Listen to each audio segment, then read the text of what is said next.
We got the car actually at Pomona Swap Meet back in '96. Straight out of a farm, full of bullet holes. It was about a 4-year project, my dad and I. We've got a few other projects we've done, but this one is definitely our favorite.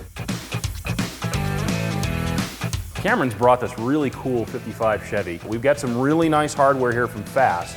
They provided us with an easy EFI kit, and this is their newest system. It's called Easy Fuel, and basically they allow you to convert a carbureted car like this to electronic fuel injection very simply. And instead of having professional mechanics install it, the two of us are basically going to put it on the car today, right in front of your eyes.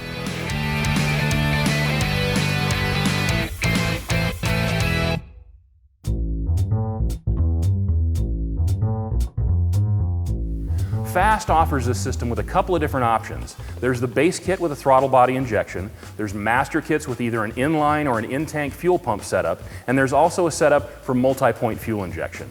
Now we're going to be doing the throttle body setup with an inline pump for simplicity.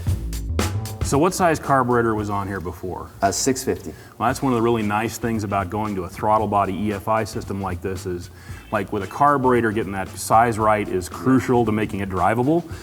Because EFI handles all that automatically. You don't have to get that perfect. It'll handle a wide range of different displacements and horsepower levels. Fast tells us that this new generation of throttle body will support 650 horsepower naturally aspirated. You're not making that quite that much. No, not that much. But so this will be more than sufficient for the airflow needs of this engine.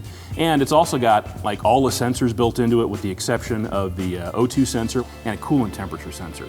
Everything else is built into this. And our throttle body is just going to drop in place of the carburetor. We're reusing the linkages we had on the carburetor here. Now I'm going to put this additional throttle return spring on here. So now we've got real positive throttle return, so we don't have to worry about that sticking open. Just trying to draw this down evenly so we get a nice good seal on the carb without flexing the base of the throttle body. So have you decided where you want to put the ECU? Yeah, I think I'm going to mount it right down here where it's out of the way, but you can still get to it if need be. Well, that's good because it's got an indicator light on the front there for helping to troubleshoot it and make sure that everything's hooked up right. That's also a good place because that's completely weather sealed, so we could put it inside the car, we could put it in the engine bay, as long as it's away from sources of heat and things like that. It can really go just about anywhere. Yeah, and we're going to have to run our positive and negative back to the battery connection in the back of the car in the trunk there, so we've got clean power for this. That's really important for any EFI system, is making sure that you've got an excellent ground and battery power connection directly to the battery terminal. You think you found a spot over there where you want to put the fuel pressure regulator? This will be the perfect location here. Still easy to get to and easy to read. Well, now that I made you do all the filthy work and drill holes in your dad's beautiful car, I'm going to send you off because I know you got some other stuff to do, but I'm going to finish up the installation and I guess you'll get to see the car for the first time again with the new system running on it. Great. Thanks, Paul. I'm really excited to see how this thing's going to run. Like I said, 15 years, having the same carburetor. It's going to be nice to finally have something like this, more efficient, and it looks good too. You still kind of keep that nostalgic look of having the carburetor on there, which I like. I think you're going to be super happy with it. So go do what you need to do, and I'm going to finish this up. Thanks, Paul.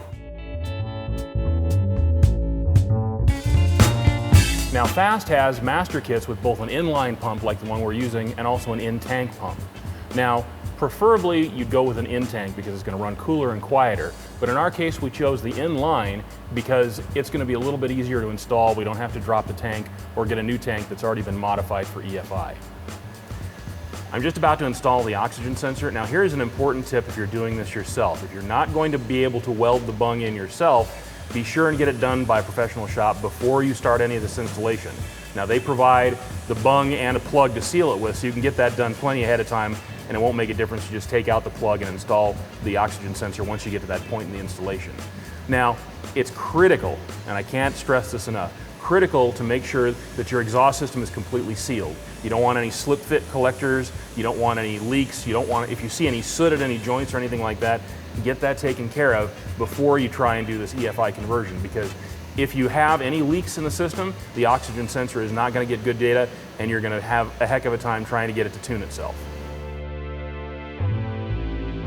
Why am I in the trunk? Well, Cameron's got his battery back here and the instructions are very clear. that we have to connect main power and main ground directly to the battery. Now we had to extend the harness a little bit with some heavy gauge automotive wire to do that. Now why do they want this? Well, it's to help prevent interference. The harness itself is very streamlined and it's got fuse protection for everything.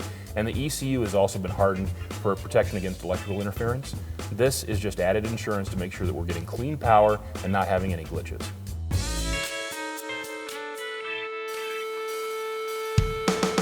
You don't need a laptop to install or program the fast, easy fuel system. It all happens on this little touchscreen full-color display.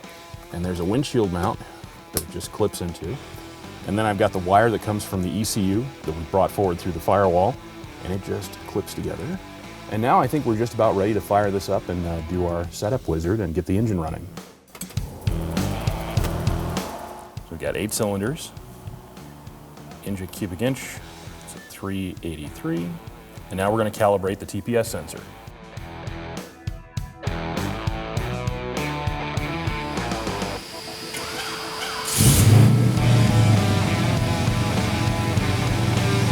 There's 4 different standard dash displays.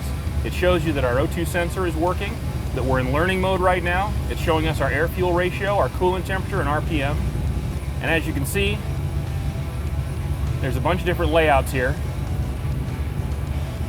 showing our target air-fuel ratio and our actual. And then there's a master display that shows all the data that the ECU is taking a look at.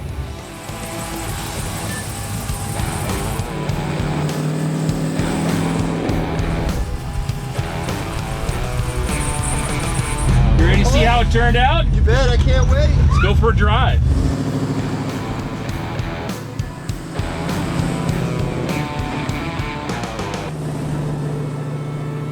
Now, one of the things you're going to want to do is, as you start to drive it around, you want to put it under different load conditions, you know, part throttle, full throttle, that sort of thing, so it can fill out its map and learn everything that it needs to know to run properly throughout the entire RPM range. And then once it sets itself, that's not something that does every time you drive it. It sets itself, then It's doing it continuously, actually. When you're driving it day to day, it'll still be learning, but it'll be very close to its target all the time because it's already got all that basic information on the map filled out. It's fun installing stuff and turning wrenches and that sort of thing, but the real point of this hobby is being able to get out there and enjoy your car and be able to drive it.